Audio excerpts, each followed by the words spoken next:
welcome to Flair UK, Legends in Bartending, drum roll please. So today we have the legendary, one and only Rob Gilks. Yeah, cool. We're a trip down memory lane. So a bit of an introduction on the legendary Rob Gilks. Joined in 2009, is that right? Yes. 12 years ago. I've done the homework. It's actually before that. Cool. So I joined when Beagle was champion. Okay, wow. So that would have been, he won 2005. So I joined in 06. Cool, brilliant. And yeah, I was a month in and he came around and did the regional tour. And he bumped into Reading. And I'd been asked to come in and I was so green you wouldn't believe. And this guy, you know, we just had the bar meeting, and then there's this guy on our bar, and we're all a bit kind of, who's on the bar?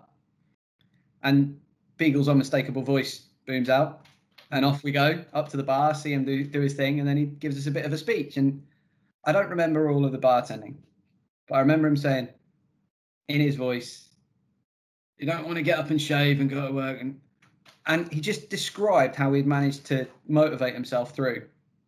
And I thought that was unlike any other business I'd ever seen.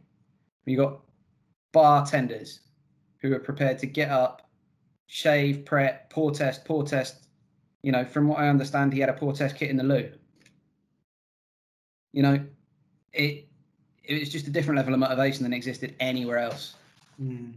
We've got like, so we've got some of the stores. I'm not too sure which one was before which one. So we've got the Reading store, yeah, Edinburgh and Glasgow. So which one was the first one? I started in Reading.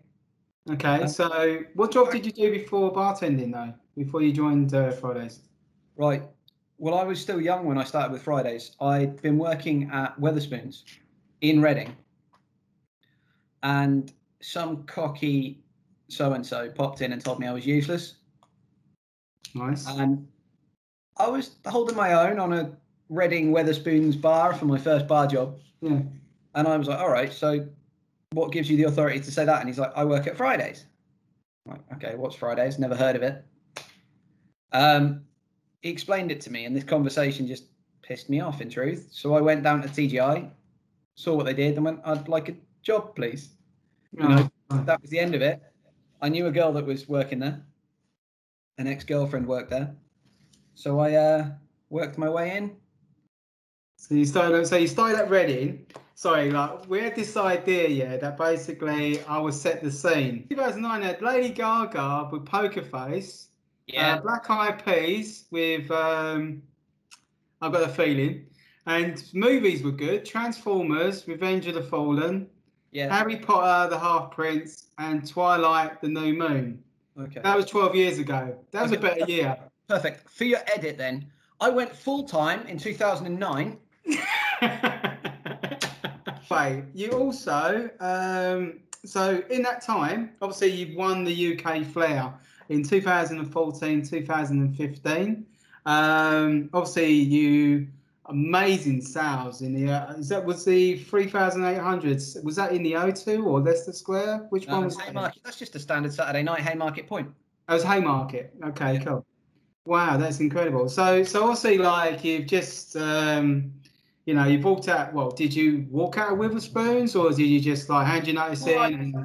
Yeah, I was still at uni, so I was going back and forth and only working holidays. Okay. And then I asked Reading for a job, and they weren't too sure. And a manager, Wendy Unsworth, bet on me and gave me a job, and I absolutely loved her for that. And Did you start as a bartender or barback? I started as a bartender, but I had all the getting locked in the supply room with the sweet and sour mix of old and all the barback initiations. Oh, wow. I mean, like, as I say, I want to go on this subject because I will forget about it. Back in the day, it was okay to lock your members of staff in cages and trash them. Yeah. And put whipped cream on it, you know, things and like that. Was you around? Was that going on in like? Because obviously my memory is terrible now. Was that going on in 2005? Was it still attack people with ketchup and God knows what? Like, yeah, and they were in a cage. There was nowhere they could go. Seems like this was a good year. So on your bar in Reading, I mean, who was like the #1 bartender? Did he do your training for you? Right. It depends. I hope this isn't watched by too many folk, but I was the #1 at the time was a guy by the name of Chris Selleck. Okay. Chris was brilliant. He was a nice guy and the best bartender I'd seen up until that point, I suppose.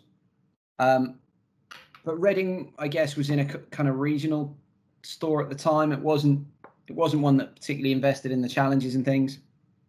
It was it was a big step from that to a Glasgow.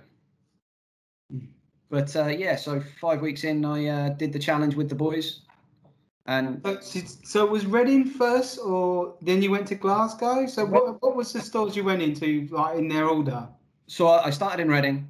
I went up to uni in Scotland, and I was in Stirling for uni. So I ended up working at Edinburgh and Glasgow as kind of cover and spare. Mm-hmm. I did 2 shifts in Glasgow and decided that's where I wanted to be. I loved it. I loved the team. There were some big characters in that team. It was a good team. I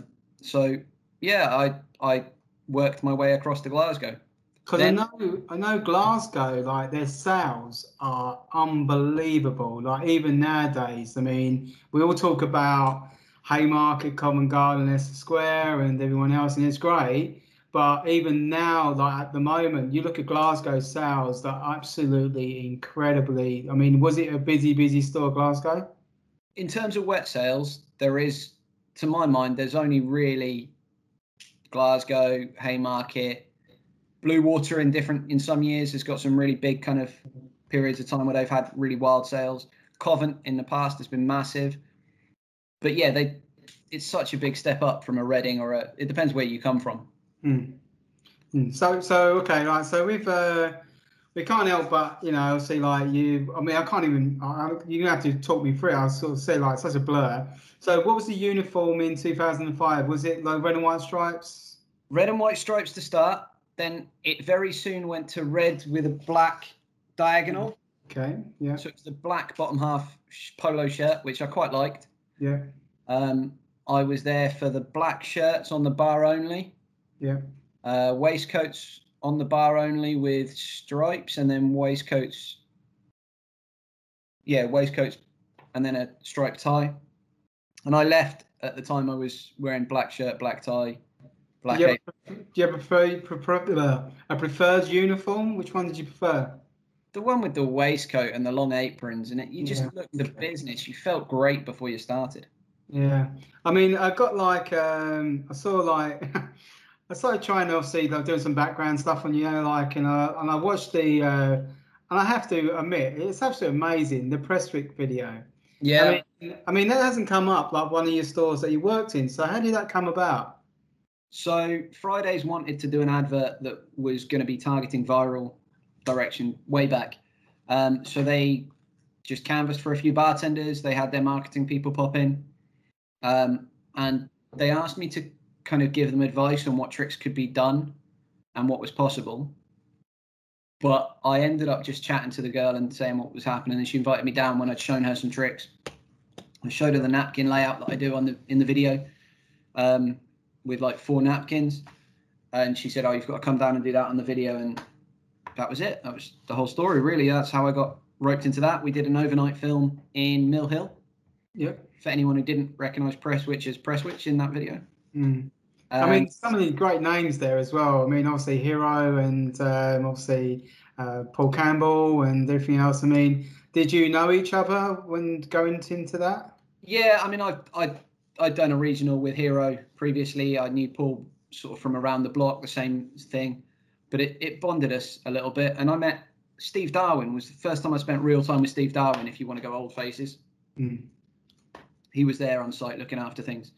So it was, I know I'm an idiot, but the tricks, yeah. Well, how? I mean, I know, like, obviously you got professional people doing this stuff behind it. Was there anything that obviously needed skill to be able to do some of the stuff that was done, or is it really was like cinema photography amazing?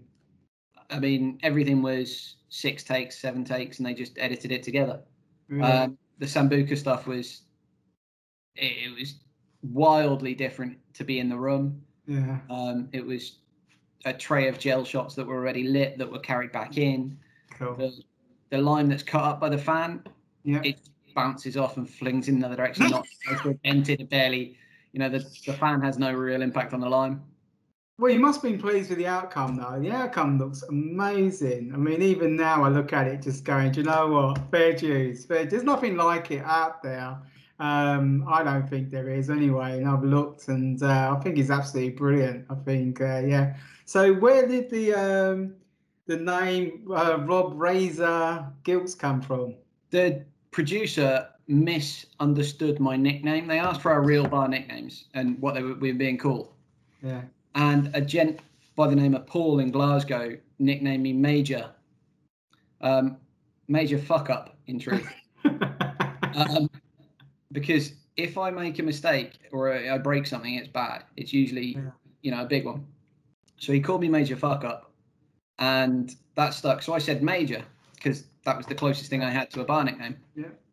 And he heard Razor, which was great because it worked. I've been getting stick for that for years since. Oh, brilliant! So, but this is why we do things like this. This is why it works. So with the Fridays thing, so you've just started and you started. I mean, so did you pick up the cocktails quite easy, or did you find it hard at first? How did it go down? When you start, it's overwhelming because there's so many. But in truth, there's a formula, there's a system, and it's not. I mean, I always felt it was quite numerical. All of your Long Island-based drinks are quarter. If you crack the code, you can work it out. There's a fair bit hidden in the language and the names. I didn't think it was that easy or that hard to learn. I just thought as long as you knew which ones didn't fit the rules, you were fine. Yeah. Did you did you like flip cards, or did you just round it off and practice it, or suggest it to guests and things like that? So you just keep on making them and then it just sticks. Was there any tips on how you remembered so many drinks? I spent a bit of time doing it the first couple of years, just by making them and learning them and kind of doing it the normal way, I imagine, with flip cards and bits and pieces. The year that Phil Emery competed in the challenge, he's my best mate. We were working Haymarket together. He created some audio files. So that year I also listened to those quite a few times, but they were deeply frustrating because the ones you knew, you knew. Yeah. So if there's, 600 drinks in the manual, 450 of them down.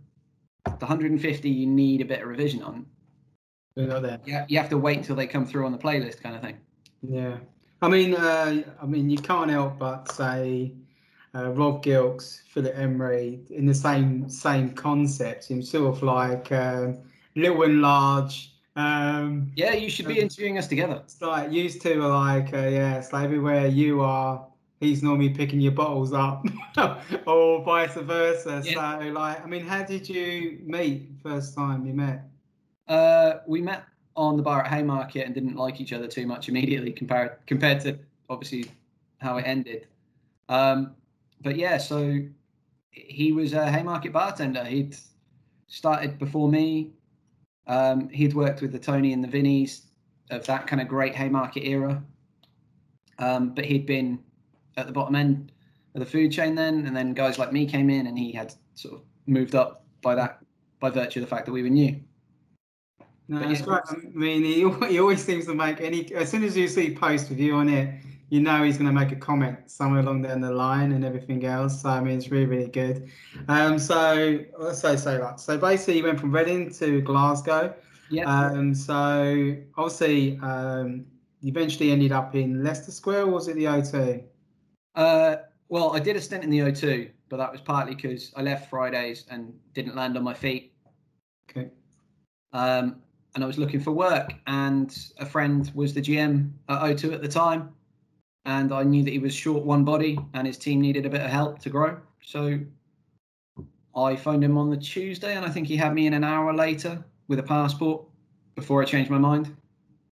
Cool. Which is like, I always say this, but what was the best bar team you worked with or worked in? Oh, I've worked with some great teams, but this answer it's a Haymarket team. There's no anybody who's worked in Haymarket, even for a couple of weeks cover, that it bonds you together because your Saturday night is going to be busy in most Fridays, but your Sunday day can kick your backside just as hard in a Haymarket, and it's incredible. I worked with an incredible team in Glasgow. I was incredibly lucky.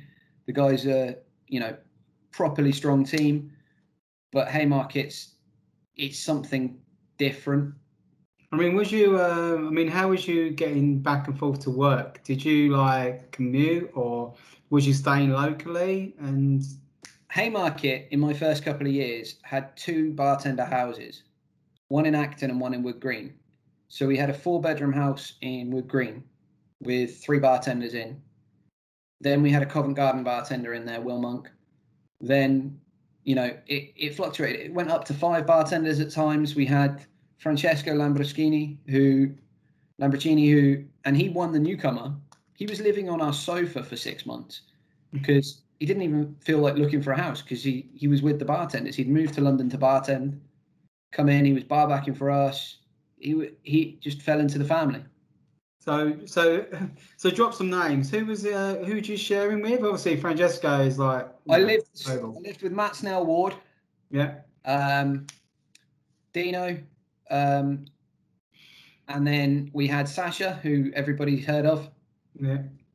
Sasha with a beard. And then we used to have like Yanni come and stay. We had Filip Tisanovic come visit. So it was maybe guys who weren't fussed about competitions or the limelight. But you're 7 days a week, proper bartenders in and out, putting up big sale numbers. I mean, I'd say you say big numbers. I mean, like you said 3-8. Was that like a record? I mean, it sounds like a record on front. No? I mean, that is, the biggest question is, how did you do such a sales? I mean, did you upsell everything that you was selling, or you focused? I mean, I know like when I worked at Haymarket, I mean, I think the most I've done on front was 2-2, and you was trained to like push people around the bar. So if someone come up for a milkshake, you'll go around the back where the blenders are, because it made sense, because you got all these people coming through on the front on point, and you've got to serve them as quick as possible. But to see a number like 3-8 is like, it's just incredible. It's just. I think the truth of it is, I mean, I worked point Friday, Saturday night for a number of years. It was pretty much my station. It was just routine. I didn't ever look for anything. I had great barbacks, really, really great barbacks. And we were a team. I would know who was to my right and left. Like I worked with Phil Emery a lot. The two of us don't speak on a bar. We throw things at each other and know when they're coming, what they're going to be. We interact. The beauty of Haymarket Point is you can do more than another station or another bar, because if you need something, you take the spare. It's not necessarily the nicest way to work between bartenders, but it gets everyone served the drink. I know. It's like, the bartender coffee doesn't have the same kit that you've got on point. Well, the biggest question, and I seem to come right away to the end of the conversation already, but a bartender that loves flair, really good on sales, does 10 years at the Roadhouse. Did you ever think you'll end up in the Roadhouse? No, I mean, I love the Roadhouse comp, but the Roadhouse comp was usually about going out for a party and having a drink and sort of promoting and building our team. It wasn't ever for me something I wanted to like take too seriously. I don't practice. So it was just, it's a great stage. It's a great environment. I loved it. It's the biggest thrill, but it wasn't an alternative to going to work every day. You get the same kick on the bar. My Flair routines, if anybody's been at a comp with me in it, are the same as my Saturday night on a bar, in truth. There's very little difference. Yeah, I noticed. I mean, I love watching you Flair anyway, because like I just think that the style you've got is very, very entertaining. Your choice of music always entertaining, and obviously like to at the end of the day, I mean, there's not many bartenders when I look down on the thing where they've won one after the other. I mean, like Neil Gardner was probably one of them that won, probably Tony Adams, probably another one. But very rarely you see someone, Lee Miller, will win one year and then win the next year and then so on. So I mean, the first time you won Best Flair in the UK, I mean, what did it feel like? You know, did you know you won, or did you just? I mean, how do you feel? Right, I don't want to sound too kind of cocky or anything. I knew I won the regional. I mean, I had a really good round in Reading that year. So I would have been amazed if I hadn't been put forward for the Liverpool round. I don't think there was much in the way of drops. It was creative. There was new flair in there that I didn't have anywhere else and hadn't seen on video and stuff. And then, yeah, the final was good fun. I mean, I probably hadn't really anticipated quite how many people were there. It's good fun. It was a big thrill. Brian Sanderson did a good job that year, but you know, I hadn't met the Northern boys. He and I met early in the day. He kind of made it quite clear he thought he was lined up for it because he'd come out of the Northern region winning. And I went into the practice room like I never do, and really went in the practice room like for that. So on that note, before I forget this question, because I said like, I mean, it's quite a genuine question actually. Do you prefer to do it the competition in store, or do you prefer to do it on the stage? I genuinely think we should all be given half an hour to just serve. Yeah. I'm of the view that I would rather we made 20 drinks and just had a laugh. I love the regionals in store. On stage is great, actually. On stage is still great. But Flair competitions and Fridays competitions aren't the same thing. Winning a Fridays comp is a similar skill, but it isn't the same. I could never win a Flair comp. But you know, you've got to take entertainment a little bit further. And Fridays is a little. Unfortunately, it's had political years, so you can be the best and maybe not win. Yeah. And they've had years where it's cancelled, where some guys probably lose out. You know, 2009 there was no Flair, no bartending, so there would have been great guys then. Yeah. There was a couple of years with regional ones where they had the North versus the South. That was a real shame for a lot of guys who'd done a lot of practice. Yeah. No, it's like because as I said, I mean, I just think back on like because even you've gone for best bartender a few times as well, and because I think did you do your 100th club if I remember right? Oh yeah, 4 or 5 times. 4 or 5 times. So I mean, you obviously did you enjoy learning the new drinks, or did you just you know did you because obviously you wanted progress. So with a company for 12 years, I mean. Did you ever think about going for masters and things like this, or just? I desperately wanted to do the masters. It was denied to Haymarket, specifically Haymarket. Yeah. We've been through historic periods without the best reputation. Some of that earned, some of that not. And it was something where we weren't entitled to apply at the time that the last masters course came out. But I mean, like, I'm just trying to picture. I mean, like, it was just so funny when at the beginning of this conversation you tried to do Pete Marshall. He was actually quite close, actually, because obviously I worked with the guy for many, many years, and still good friends with him today. And yeah, I mean, it's so nice to see somebody making an impact on somebody that you can still see 12 years later. It still affected them, and it's still like at the end of the day, you know, there's good bartending and there's bad bartending. I mean, what do you class as a good bartender? Well, you've got to have a clean bar on the outside, because anyone who's worked with me will know that I make a mess behind me. You've got to have a clean bar. You've got to have happy guests. You've got to get everyone served in a timely-ish fashion, and you've got to give people the drink that they want. You can't have flair until you've got the basics. You can't have great recipe knowledge until you're doing your woo-woos properly. You can't have any of it until it's done right. And in truth, the reason that I never managed to make it to your best bartender is I can't pour test under pressure. So I can do it on and off the bar, but when someone's testing me, I've always kind of wobbled. So when you break it down the categories, like obviously you got your recipe knowledge. So I mean, what is your strengths and what's your weaknesses? So you say your pour test is your weakness? Pour test is absolutely my weakness. My recipe knowledge is up there.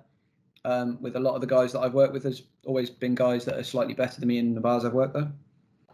But I mean, you've seen me on a front bar. I think I can keep up on a front bar. Given that my flair is essentially what I do on shift, I think I'd get some good points if I do a front bar routine. I've had some good scores on front bar routines in the past. Well, like, just going to say, like, with, because obviously, like, I'm trying to think what year it was when mojito come on the bar, because obviously this is sort of like the turning point when we're going into like mixology. I mean, yeah. was you bought into the idea? Because obviously at the time, I know a lot of bartenders were going, what's going on here? You know, like all of a sudden we started muddling things, and there was obviously this is because like most bartenders like to moan about everything, and it seemed to be like, what are we doing? But then obviously like years later, you can't have a menu without a mojito being on it. Let's be honest. So I mean, obviously, what did you like the idea of introducing of? Sorry, obviously muddling, mixology. Well, luckily, Rob, I'm younger than you, so the mojito was introduced before me. But actually, in truth, it did explode when the film Miami Vice came out. Yeah. And in Glasgow, it went from something like 5 or 6 a shift to 50 or 60 a shift, which had a huge impact on your service bars. But you just got it done. Yeah. That was kind of, I've never really minded the drinks that they ask. I don't like the sugary stuff that they make now with the mugs and all that. Like, there's a 7 or 8 ingredients and blended. Why? Especially that menu followed a menu for low calorie drinks. Yeah. So if we're making drinks that are almost suitable for a diabetic and following it with another menu that delivers diabetes, it's confusing. Yeah. That's the one I would complain about, is the overly sweet stuff. Yeah. Not, making someone a great drink. A mojito's a good drink. Making it that makes an effort, no, I don't mind. Put an old fashioned in the real menu, no problem. Put your gin cucumber martini. Bit slow, but actually quite a nice drink. Good guest experience. Go do it, no problem. So I don't know. I hate asking this question, but everyone asks it anyway. It's like, do you have a favourite TGI Fridays cocktail? Yeah. So what is it? And also, is there a cocktail elsewhere that you like to drink, or you don't have to say like? So what is your favourite cocktail of Fridays? Well, I'm just like most bartenders. I barely drink cocktails. I prefer to make them myself. But Fridays drinks, the Rusty Nail. Cool. Quite hard to get wrong. There's 2 ingredients. They're in terms of TGI drinks, Yuri used to make a special green shot that was pretty incredible. You remember what's in it? Yeah, creme de menthe, Baileys. Okay. And then it would used to sit in the fridge and you just find one. Okay. There was some like, but non-Fridays drinks, I don't exploring, to be honest. I mean. No. Okay, so you said you didn't really flair too much. I mean, like practice-wise. I mean, but you also said you broke a lot of stuff. So what's the most expensive thing you broke? Right. Okay, Tony, if you watch this, my apologies. Tony Adams was the champion in the years preceding my move to Haymarket. He was a Haymarket bartender, an all-round legend, and one of the best I've ever seen do anything on stage. He loved it, and it communicated well. And he had he'd won the world, but one of the propellers was on the wall at Haymarket. And I know he had a handful of them, but it was on the wall, and I got put on coffee while I was relatively new. Pinged the Collins up, as you do, you know, you're going over your back, start a conversation, not even start a move. And it hit this propeller at full height, exploded, and covered maybe 11 people in the little squares of glass, which was a bit uncomfortable. It was like down women's cleavage. It was in drinks. It was a guy with grey hair that was trying to get it out. It was chaos. Like, I had like Haymarket regulars really kind of going, this has never happened before. Okay, this is deeply embarrassing. I'm going to get fired. I've only been here 2 months. And I've just wiped out the world champion's propeller. I mean, I felt this big. Then 35 seconds later, the damn thing fell off the wall because it wasn't secured and hit a lady in the head. Oh no. So she ended up, she stacked it. She ended up doing a quick trip to A&E to get checked out at the insistence of the management on shift. But yeah, that was one of the worst accidents. That's a normal shift. that was a pretty heavy introduction to Haymarket. I mean, do you know what the biggest thing is? It's like still be there 9 years later. I'm so sure that Collins glasses never shattered when I first started. They must have just woke up one day and just went, you know what? I think I can prevent chips on glasses. Let's make them explode just for a laugh. But I was like, I've never known them like way back when. The Collins glass used to be sharp, and it's when they changed the glass supply to Libby. Oh, yeah, it's just absolutely. I'm sure it's done more damage than good on the glasses and stuff like that. So yeah, so like obviously like so obviously you just said like you haven't really like with the fact is that you're a natural flairer anyway, because obviously like I mean you've won these competitions and things like this. Did you enjoy the Roadhouse comps and things like this? I mean, Roadhouse was a place that everyone who went knows. It was like another level. The guys are incredible, and Fridays doesn't suffer the same problem as Roadhouse is maybe of having just flairers. Fridays tends to have bartenders who flare. Yeah. But Roadhouse is like another level. It's just something different. And I was very, very fortunate to compete in the last world final there. Yeah, I've got to admit, I mean, I haven't mentioned it in my last interviews or any of them, but do you know what? I don't want to get emotional on a thing, but I really miss the Roadhouse. Like, I can't imagine what you think, but it's just the stuff that's happened in the past there and the impact it had over the world. Yeah, it's just a sad thing to talk about, but then again, if you don't talk about it, then it never happened. And I think that's the reason why you got to talk about it all the time. So, I mean, yeah, I mean, when you was told the news, I mean, I know it went on for a while, but I mean, I think everyone thought it weren't going to happen. It was just, you know, and then when it did, I mean, how did you feel about, was obviously when they closed the doors? Gutted, but at the same time, you know, I retired from bartending years before and was in restaurant management at the time, and I knew that the economics of it didn't stack up. I mean, it's a great venue. It's iconic. It's huge for us as an industry. I mean, everybody who you interview will have a Roadhouse story. Every single person in Friday's history who's worked near or London or done a final in London will have a Roadhouse story. I remember my first time I went into Roadhouse, not just to compete, you know, like the T-shirt from the Roadhouse comp is on the wall in my mum's house. It's not, you know, I keep that there so that I can frame it and I can put it up when I have a forever home. I wouldn't trust myself to own it because it's valuable to me. Yeah, like, it's a sad moment. I mean, do you keep in contact with, I mean, obviously, like, you know, apart from obviously Phil and that, I mean, is there anyone else you keep in contact with through Fridays or the Roadhouse? Yeah. I mean, Fridays we're going up for Greek Easter to Yanni's pub. Okay. Yanni was a bartender at Haymarket for a very long time. He now works for a pub chain, and he's going to be doing us a Greek Orthodox Easter. So post-lockdown, we're going to be going up and having an Easter lunch there. Yeah, we still catch each other.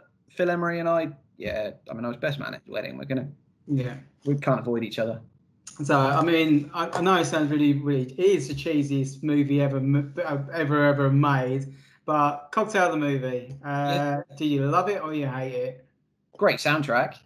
Yeah. Great movie. Great movie, yeah. Great movie. I mean, it's not a documentary, is it? Anybody who's getting upset with it, it's not a documentary. It's a movie. It's just for fun. Yeah, I mean, it's, as I said, like it has to come up, but at the same time, you say bartending, people say Cocktail the movie, and you just happen to go like, you know what? Because of the Fridays thing, it'd be rude not to bring it up and things like this. And obviously, like with Top Gun 2 coming out, Cocktail 2, I don't know. I really don't know what's going to happen, but you never know. You never know. So, but. Yeah, I can't imagine him want to be doing it. So how did you answer when everyone went, "Oh, like Cocktail" every time you did a Flair move? How do you answer that? I don't know. I mean, it's when people turn around and go, "What's the name of that movie? The one with Tom Cruise and he makes cocktails." You go, "Oh, you mean Cocktail?" You go, like, "Yeah, that one." So yeah, Cocktail. Yeah. Oh, okay, cool. So yeah. So how do I deal with it? I think one of my biggest things is I always wanted, like, for once. When people come in, don't go do your Tom Cruise and do something like do your Rob Gilks or do your. I'll be like, well, where's that propeller I can smash? So, but great story though. I think if you're going to do something bad, make sure it's big. So, but there's a lot of big ones. I knocked myself out in Glasgow, cut myself above the eye, so a boxer would have had to stop the shift. Oh, God. And I ended up having to work with like an ice pack, and like as soon as it stopped bleeding, I was back to work. Yeah, I was just saying, like, have you had stitches before with Flair and stuff like that? Well, there was that cut that I did with a Decaiper bottle behind the back helicopter. Yeah, got that wrong. I did one when I had two Roadhouse bartenders come into the bar on quite a quiet shift. I was doing something in front of my body, and I smashed a Sky bottle, you know, the blue ones, and passed it through. Having broken it, I caught it, passed it through, and sliced my forearm in a couple of spots. Oh. I've always said, like, you know, I'm sure I'm not the only person that's done this. When you're practicing flaring or you've been on shift and stuff like that, when you're in the motion of where the bottle's broken and you don't know it's broken until you've actually come in to catch it and you see like it's chipped or smashed and you're like, you just go like that and you put your arms to one side and you just go, just let it go. Have you ever took out another bartender through flaring? No, but on Roadhouse stage, actually, a Belgian guy, Christoph van den Abiel, I probably said his name wrong, apologies. He broke a bottle in a routine and threw it to me. I was barbacking for him and I caught it. I didn't know it was broken until I caught it, and it sliced my hand open. Unfortunately, I was up next. So I did a Roadhouse routine with a plastic glove taped on to stop any blood coming out. Oh my God. And you just can't touch and hold a bottle the same way. Yeah, no. I just, you know what? Every time anyone mentions any Flair or anything like that, I gotta admit, Ginge is always gonna be my number one with the tin hitting him in the face. I know I shouldn't laugh, and I know it was a really, really bad thing, but just to like, how do you stop a tin flying towards your face? Is like, will always be up there with like some, especially because it'll got recorded as well. So it's one of them ones where you just go. They had laptops and stuff go in the same space, didn't they? It's absolutely crazy, absolutely crazy. Anyway, we need to get back to Fridays, and so the clutter. Did you like the standards, like the like how Friday's concept was? You know, like it was great to have a story. You know, like be trying. Was there a favourite theory they had or standard that you would probably use today or whatever you do? The one I probably quote is the rowing boat and the shoes. Yeah. But yeah, I mean, in truth, all of it has a value. It makes sense in that environment. You need it. Yeah. You don't use anything like, you don't go, oh, like when you're doing your normal job today, you go, oh, traffic light theory or swan theory or. Well, I mean, there's a little bit of swan theory in anybody's job, but I currently work in finance, so I support businesses who need funding. There's not a hell of a lot. I mean, I guess Abraham Lincoln.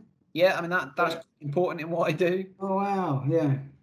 Because it's like the class had changed so much. I mean, like, because I spoke to Steve Dingley, and he was very much like rowboat, very much like, you know, swan maybe. But what you just mentioned was when it turned into like Mars bar theory and Mars bar, the elephant on the ball. The elephant on the ball. So it did change a little bit. And as I said, like, I mean, I found the theories quite, you know, were good to learn, because I just thought, the only reason why I thought they were good was because the people that came through the doors were quite young, and they had, like, some of them, it was their first job, and to teach people, like, you know, the weeds, you know, just don't obviously stress, stop, think, go, all these little things. You just think when it's your first job, you sort of hang on to these little theories, and you just think to yourself like, oh, okay, you know, this is an easy way of teaching some like 18, 19-year-old, and it sounds a little bit more fun instead of actually saying,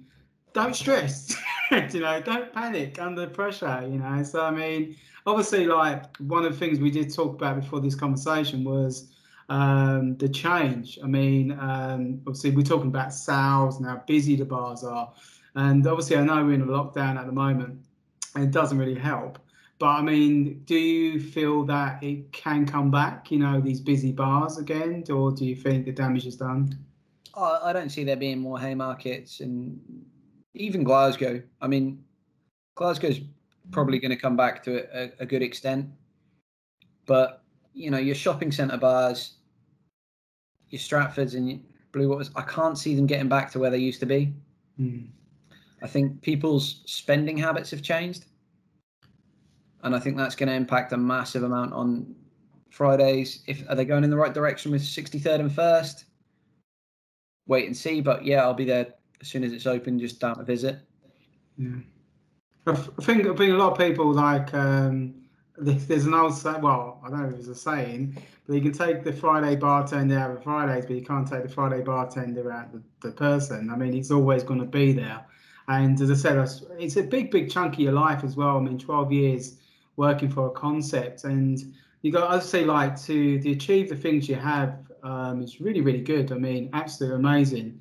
And as I said, like, whatever happens, I mean, like, you'll still go on the Roadhouse, on basically, you know, obviously Leicester Square. I mean, obviously when you went from obviously Leicester Square was after Haymarket. Was that the right way around? So did you go to? So actually, this is an entertaining one. I'm only saying this to wind Phil up.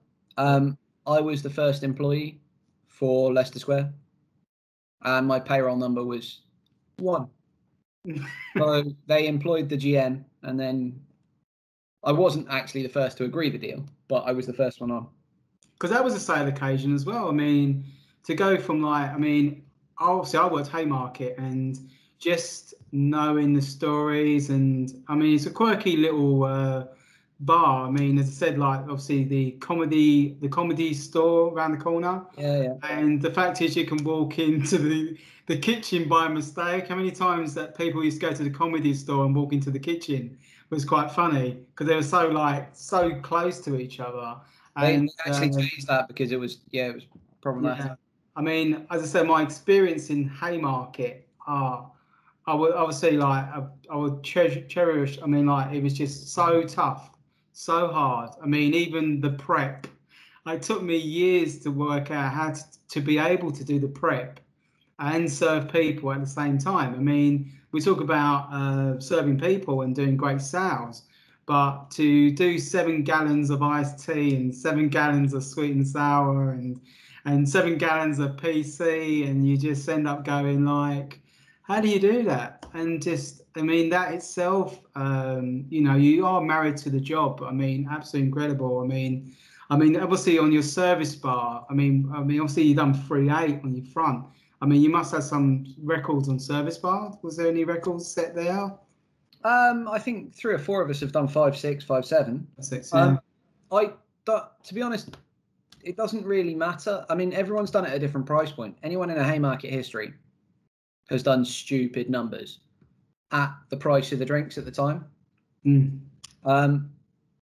What is interesting about it is you automatically love and have a mutual teamwork with the guys who can do it. Even if someone does a visit and does a great job on I remember Jace Olvera came in, did a shift that probably wasn't as good as he might have done at Covent, but I was like, this guy, let's get him in our team. Like, he had the Haymarket kind of mentality. Whatever his sales were, he wasn't held back by other things. Like Alex Sampson, very, very quick Covent Garden bartender. Yeah. There were guys who we automatically just invested in. And there were guys in my Haymarket team that I didn't always see eye to eye with. But in where I valued them in the job, they were obscene. They were... Yeah. Because I think, like, as well, you can call them unsold heroes, really. I mean, they're the ones that... I mean, you look at your manual and you got all these top names, but some of the bartenders you've worked in the past, like with me, I mean, there's some of the guys, you watch their service bars and you just think to yourself, wow, like the speed they work at, but they don't want the limelight. They don't want to do the competitions. They just want to go in, do the job, do it really, really well, and just go home. And some of them people, as I said, like, I mean, the part of this as well, like the conversation, I mean, if you pick up 1 or 2 gems from it, to me, I mean, I know, like, I can't wait to have a conversation with Danny Harris, because I mean, he had so many, like, what I call shortcuts. Some stories there. Some shortcuts, and like, but the shortcuts, I mean, whether they're good or bad, they still have a result. And as I said, like, I think until you behind the bar, and you understand. That's the reason why when, I look at how hard it was for me to do 2.2, and you say you do 3.8, and you're like, that's just like, you try to get your head round how busy that is, and how, obviously how you manage to do that. And it's still one of them ones where you just go, your hat does go off to that person, but also to the people that, as you said, you couldn't really do it if you didn't have the good team behind you in the first place. I mean, because otherwise... It's about barbacks and things. Yeah, exactly. I mean, the barbacks, just... they're the ones that do, like... I mean, I can honestly say that someone's told me years ago, a good barback will always make a great bartender, because they understand, obviously, what the bartender needs to be able to do the job in the first place. And if you don't ask for anything, the barback's doing his job. And they always stuck with me all the time with that. So, I mean, but yeah. So what's obviously, you on the other side of the fence now, looking in, is there one thing you miss about Fridays, or is it quite a few things? There's a million things. I mean, the team, the family, it's something you have to do at a certain age. It's not something that I guess we would get into now at our age now. But it was a great life. No offense, Rob. To do it is fine, but to start it, you have to commit a lot of time and energy. And to start it, you almost have to give yourself over to it. You have to, 600 or 700 drinks in the manual, you go and learn them, and you learn them, you really do. I was doing a degree when I started this. I probably got a better result in a percentage out of what I know in the manual than I do in my economics degree. But it's about an investment of energy and time, and I think you end up with a family around it. When we had the house in Wood Green, people lived Fridays. If there wasn't such a thing in Haymarket of a sick call, it didn't exist. There were 9 bartenders at the lowest, 11 or 12 at the most, doing whatever 55% of 200 grand a week, 55% wet of 200 grand a week. We did those sales, and no one ever phoned sick. You literally just text the group or say, look, I'm not going to make it. I'm really, really rough. And someone stepped in. There was never a gap. Was there any bartender that you really looked up to? Like you was like you, I don't know, like you saying this is the person I want to be like. Yes and no. So I'd love to blow sunshine up one of the guys I work with, but in truth, the guys I work with are all amazing, and every stage you're at, there's always someone. So when you begin, it's the guy in Reading who I've not seen, and there was a guy called Tommy Clapham who just was great with guests. It's different skills. You get to Glasgow, and there was a guy called Ben Cox who was just insane at building relationships. And then you had John. It was Johnny there who was just insane. He knew the manual. I texted him 2.5 years after he finished Planter's Punch. 2 words. And I got the answer back 9 seconds later. Like, I didn't know it as a bartender at the time. It'd come out of the listings. He got it back perfect, straight away. Like Mexican runner, bang. Only sent that to test him after he'd done the first time. But bang, the messages come back. He knew the manual 2 years after he left the business.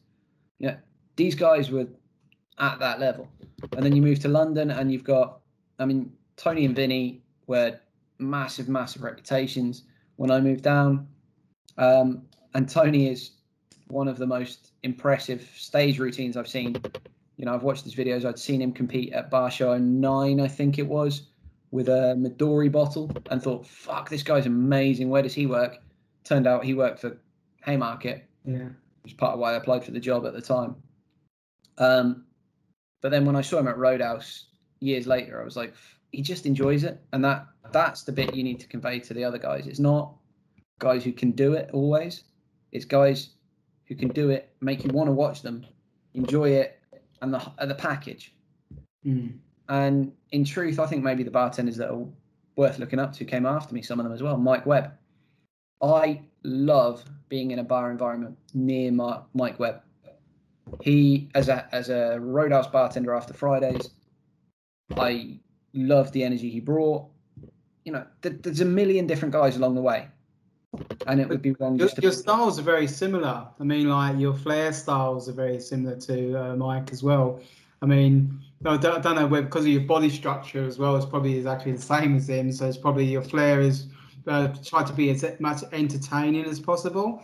As I said, because I don't really have an argument with it, but I always, I think you highlight what I'm actually going to say next is that when I say the word flair, people will always go, oh, it's throwing bottles around. And I've always argued that flair is not throwing a bottle around. Flair is about how you present yourself, how you are, and you are that, because as you said, you go, I'm not the best flair bartender in the world. Never said I was, never bragged I was, but what I do is entertain people, and that itself is flair. And I've always said that. So when people go, it's the guy that can throw the most bottles in the air, and I'm like, no, that's not flair. Flair is the whole thing. It's the smiley face. It's the body language of the bartender. It's the whole package. And I've always argued this, and I will carry on arguing it as well. And I think that's the difference between obviously what I believe, because obviously we can talk about the mixologist, the bartender, the flair bartender.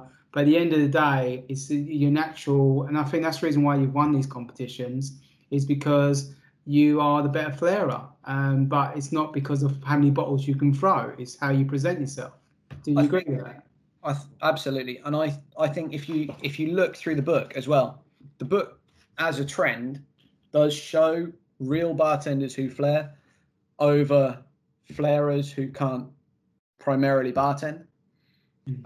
I did a routine in Reading once where I used a brand new bottle, opened the bottle to flair, and the crowd were stupid through that. It was wild, and I didn't spill a drop. And I would challenge any bartender who uses 4 bottles to try that. Just do your working flair with a brand new bottle.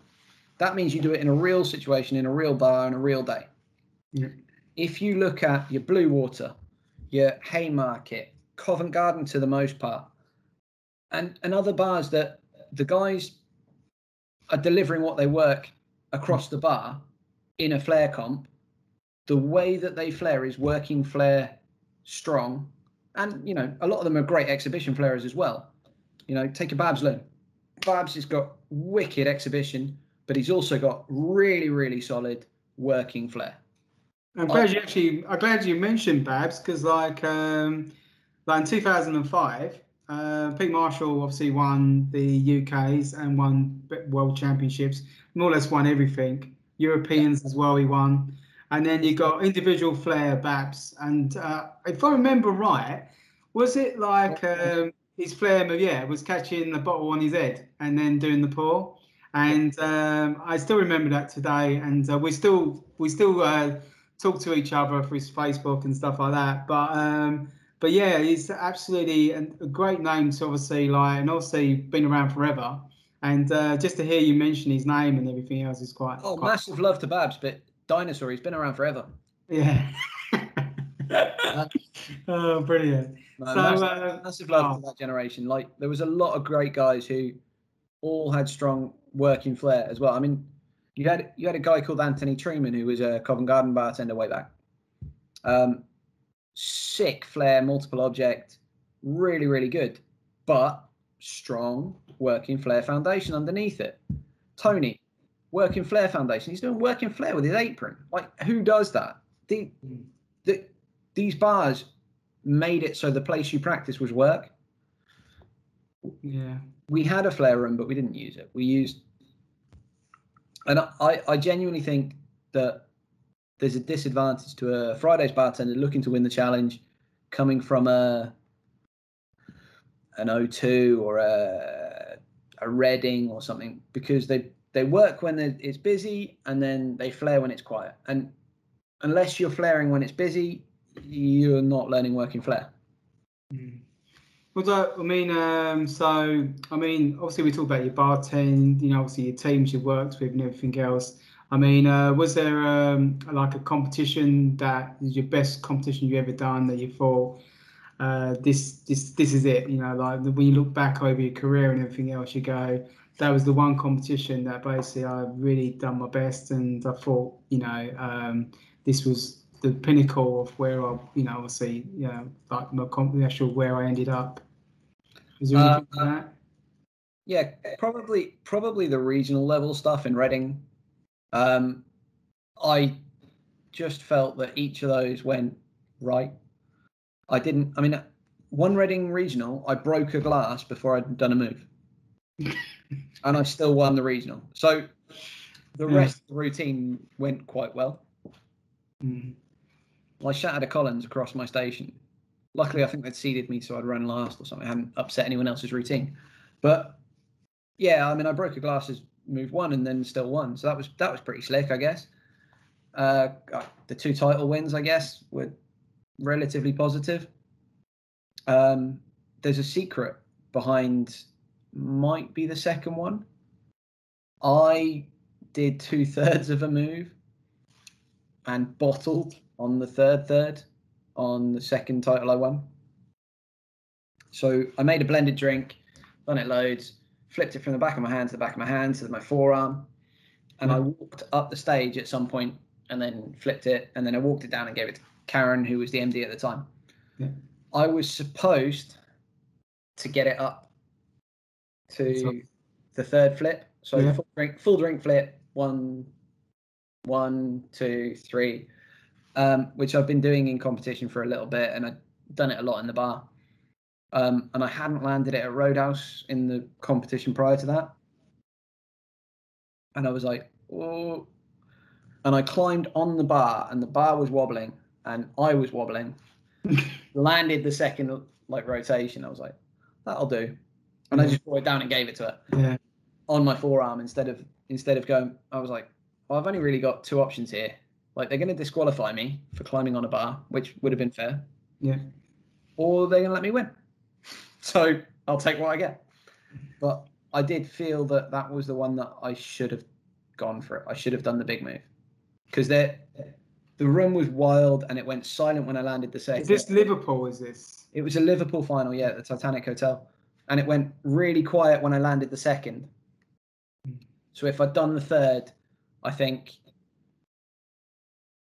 I wouldn't have worried about being disqualified, I guess, is the point.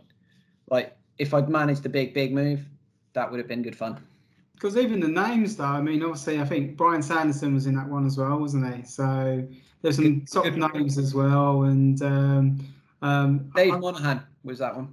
Dave Monahan had a really good set, that one as well. Yeah, I got to admit as well, I mean, I love the Titanic. I thought it was an amazing hotel. Absolute amazing hotel. I was just like, this is incredible. I got to admit, with Fridays, they do put on some amazing locations in the past, and I just think to myself, like, how it goes off to them, because the fact they're willing to invest in that kind of money and to obviously to make us look like rock stars and everything else. I mean, did you get much publicity from winning the UKs? Or I only got one of the prizes out of the two. I never got the propeller for the other one. You didn't? So what happened to your propeller? Don't know. I challenged Karen on it not long after, but it just... Oh, did you get a propeller? I got one, yeah. It was... That's good. Where's that? I moved house a couple of times and it was inconvenient. Oh, okay. All right then. So yeah, I mean, I didn't need it, but at the time, I mean, I'd have left it on a bar or something. I got to admit, I mean, like, because obviously when I wanted... Where do you keep yours? I got him in the kitchen. At the top. I was like, funny story was like, because I won in 2002, and back then you was just given an engraved tin. Yeah. And which I was really thankful for. And I remember speaking to head office saying, because I always wanted propeller and I never really got one. And I said, like, I've won it already. Like, can I get I don't mind buying one just so I've got a propeller. Yeah. And they were like, they're really expensive, to get. And so let's just say it never happened. And then I got two. So I was so psyched when I won this year, and obviously last year I think it was, I'm getting lost with years, to win two propellers. I was like, I got one for each year now. So I was so happy. So you were really, really, really good that year. I'm very glad I didn't compete against you. Oh, and I was Friday, so I shouldn't have been there to watch. I mean, I just said, I mean, like, but also, I don't know whether did you get any press from winning the Flair or anything like that? I worked at Haymarket, mate. Oh, that's enough. That's the bullet point, isn't it? They didn't like Haymarket for a lot of the time I worked there. So. I mean, I got to admit, I mean, to actually, I mean, the day after, I mean, did it sink in that you won? I mean, you're crowned best Flair bartender in the UK. I mean, how does that feel? It's a good game, isn't it? I mean, you know yourself. It's quite a nice feeling. You do feel as well, though, that it's a little bit of an on the night thing, because unfortunately, you're the only sober four people are the people in the final. Yeah. The whole of the rest of the room is drunk if you're in a Friday's final. So the only sober people competed. So you become a little support network for each other anyway. Yeah. So I'm there with the other bartenders who have lost out at this time, both years. You're like, yeah. Should we, yeah. You kind of, that anyone could win on any day. And there are years that they've cancelled it and stuff, and it'd be great to debate who would have won in 2009. You should definitely be asking people who would have won in 09, who would have won in 11, who would have won in the years that they bastardized, for want of a, not because it's swearing, but just for want of a better word. When they changed the challenge, who would have won it? Yeah. Those questions, like. I always like that, like when they do that kind of with a movie where you get Rocky Balboa versus, Rocky Marciano, and they put the fights together. It was like, imagine like Lee Miller versus Rob Stevens or something like that. Who would win this competition? And it's like one of them ones like, or Tony Adams versus, I don't know, like Pete Marshall. Who would win this competition? Oh, yeah, I'd like to see that. And it'd be like one of them, it's just one of them things where it's a hard one because everyone has their peak times kind of thing. And they said like, or they just have their best front bar and everything else. I mean, I've seen some great front bars, and I said, me personally, my regionals sometimes have been my best front bars. And then I go into the UK and I'm like, and I watch it, and I'm like, oh well, you know, it wasn't my best, and I sort of, and I think as well when you do competitions as well, you're so like kept at the back, and you don't get to see everyone else. So, and it's when you start watching back on a DVD or something, and you watch these other guys, which I've had the privilege over the last few months to watch other people's front bars. Yeah. And because I've never seen them before, because I've always stuck at the back somewhere, just waiting for my turn to come out. And when you watch them, you're like, some are pretty good, some are really like awesome. There's a really nice feeling in a Friday's room when everyone knows who's won, when there's no doubt. So I'm thinking of Chuck Bailey's routine. Yeah, I agree. Chuck Bailey's routine was left no doubt. If he hadn't won it, it wouldn't have been right. And then, you know, other guys, I'm looking at the list now. I don't want to say anything in case I pick the wrong year and upset someone. But, you know, when there was the Team Flair 2011, to my mind was a poor decision from Fridays. If that had gone out to individuals, I'd be putting my money in one house like only one person was winning that Flair that year, to my eye. But I might be wrong. But I think John O'Connor from Glasgow would have wiped the floor with everyone. But also you have to look at the marking as well. Sometimes it's the scorecards. And like sometimes when you look at like, was the drink completed? Was he put on a bevnap? Was it the Friday's recipe? A lot of people look at the Flair all the time and they go, yeah, but the flairing's better here. And then when the guy is marking the piece of paper and it's like, did he pick up glass? Yes. And also it comes down to sometimes how they're marking it. Yeah. So like, I mean, I know like they've tried to venture it into like the way Roadhouse, the way, you know, WFA do it and everything else. And it is, I think we do need to look in that kind of direction because as you said, then there'll be more work in Flair and done, more difficulty of Flair. And I mean, even just, I mean, obviously I touched base with Tom Dyer and stuff like that. And you understand like the tin grading. And you have to understand what's difficult. But I mean, like we're fortunate that, and I've always said this, when you do a Friday's Flair comp, it's more about entertainment more than difficulty. And until you understand that, so in other words, because I remember like, what I love when I watch people's reactions to Flair.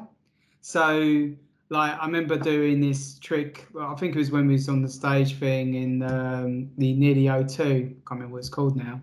And I'd done this move where I had, I'm not even joking, I had 1, 2, 3, 4, 5, 6, 7, 8 bottles in a pyramid. Yeah, spun them on my hands and I done it into a pour. Looked really, really good at the time. And then you got Russell Ward throws a cherry and catches it on the stick. Yeah. And the crowd goes wild. And I'm going, okay, but not that I'm criticizing what he does, but I'm trying to understand what people want to see. And the way people react, like you said, if I flip a drink on my hand, the reaction I get is this. Or if I do this, the reaction is this. So it's a case of actually sometimes sitting there going, let's give what the crowd wants. Let's give them what things are. And it ends up like, that's the reason why when it comes down to flairing, it's not just as simple as who can throw the most balls up in the air. Sometimes it is how you present everything and how it looks. And it's them little things. That's the reason why I believe. If I were to give advice to Flair bartenders wanting to win a Friday's challenge, I would say consciously make it easier. I have never tried hard tricks in a Friday's comp. You only do the things that are muscle memory. And Frodo gave me a line once saying that you can do every Flair move you do, but if you do it only in the practice room and never get the crowd reaction, you're not going to know what your body reaction is to the crowd screaming at you. So you can go, bang, I landed the move, and then you're straight into the next move. But actually, your body needs time to go, they're screaming for me. Yeah. And you need a reaction. And Fridays gives you that thing. And if you're not having that 1-2 with the crowd, you can't win a Fridays. Yeah. There are some incredible flairers who've just not quite made it. There's also flairers that you and I would probably say should have won it. Not just flair, actually, maybe best bartender. But it's progress. Well, say mention that's Frodo. not back from the guys who did win, who were also epic. But, you know, I'm thinking maybe Dave Brolly, loads of good routines. Would have been nice to see him get a better result out of someone. Yeah, but as I say, I like how you mentioned like Frodo, and you know, yeah. So, but again, Blue Water Boy, and obviously, and Hay and Covent and Croydon, and yeah. Yeah, I just because I found out quite, yeah, he did like venture out a little bit. So, but it was just like we had really like a strong team. I can't even remember when it was, but we had like 10 people in the UK final at one stage in Blue Water, and it was just one of them years where you just go like, that's just unheard of, and it was just one of them ones where we all came together at the certain time, and obviously Frodo will always be remembered for the straw, and it's still being done today, obviously with paper straws, but a little bit different. I'll tell you one story that just pinged to mind when you said this interview, just before we move on. We did a training day. You know, you had a great team at Blue Water, and we always thought of you as a powerhouse and one of the big kind of teams, because almost everyone in the Blue Water history was somebody. Haymarket rocked up to some training in Birmingham one day, and there was like 11 bartenders in our team, and they were like, right, okay, we'd like you to talk about your bartending history. And they've got good bartenders to train us and to motivate us. Went around the table, and there's 82 years bartending experience between the table. Like, this isn't ideal. Yeah. That is mad. That is mad. Yeah, we were. I was surprised. There were some faces there. Yeah, because I remember like years ago there was a thing where they said like how many bartending experiences you got, and you say 100 years experience, and they say how did you work that one out? And you go, well, the bartender that taught me had 10 years, and the bartender that taught him had 10 years, and then so on, and then you go. No. There's a photo of the Haymarket bar team at the training where, right, we were at a training that every bar team was sent to. They didn't pay us for the time we were working, so we thought it was elective. We turned up, we sat around, we had breakfast, and we're all in stripes. This is how long back, so the uniform stripes. It was in Birmingham, and then we did the training. It was great. And then essentially we worked out there was 82 years training of bartending experience between us, most of it at Haymarket.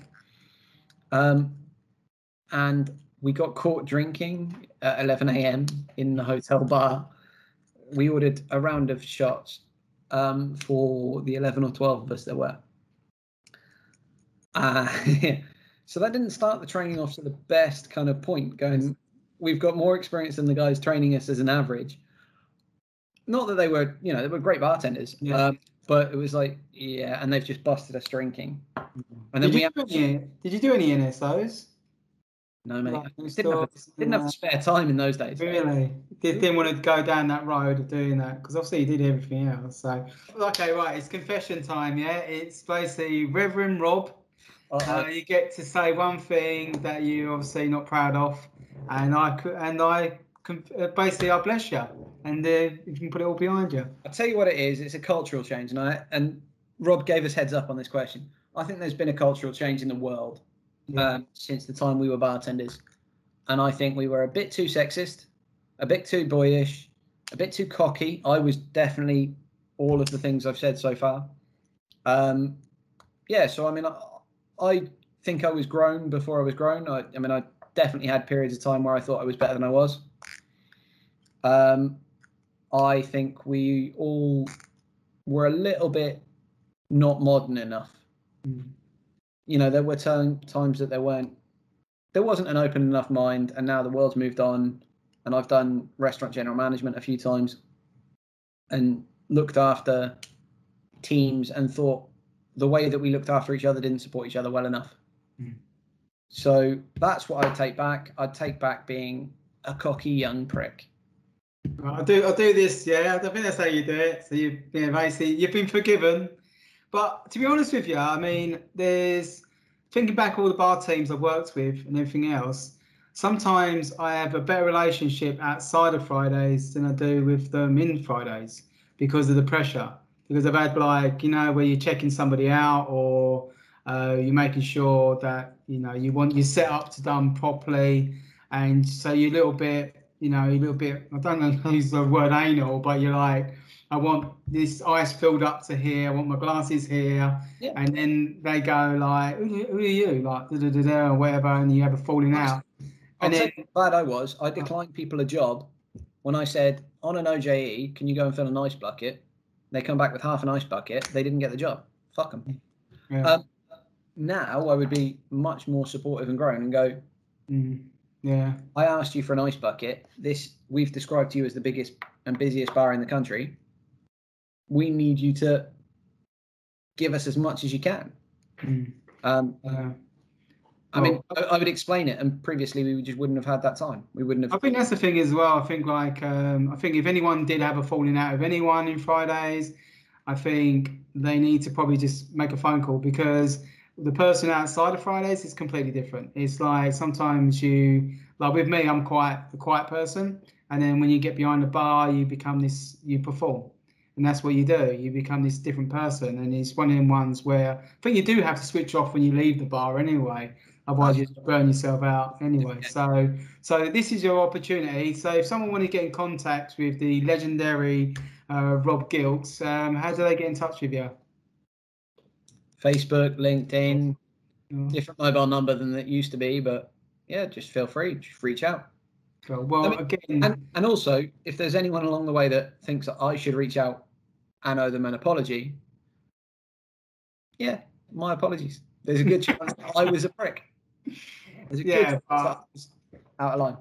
No, as I said, it's such a stressful job we do anyway, and I think anyone can all see, like, I've never known a job like I said in my past experiences. We've been a butcher and stuff like this, and obviously worked silly hours. When I went to Fridays, and you just work these condensed hours, and it's from the minute you walk in, you'll go, and it's just one of the ones where it's so easy to rub someone the wrong way or say the wrong thing, and then before you know it, for 12 years later down the line. And but outside of Fridays though, you have such a rapport with the person, because it's just a job, and it's just one of them ones where sometimes it can bring the best out in you, but also it can bring the worst out in you. But again, thank you so much for obviously agreeing to do this chat, and obviously hopefully you'll enjoy the up and coming ones in the future.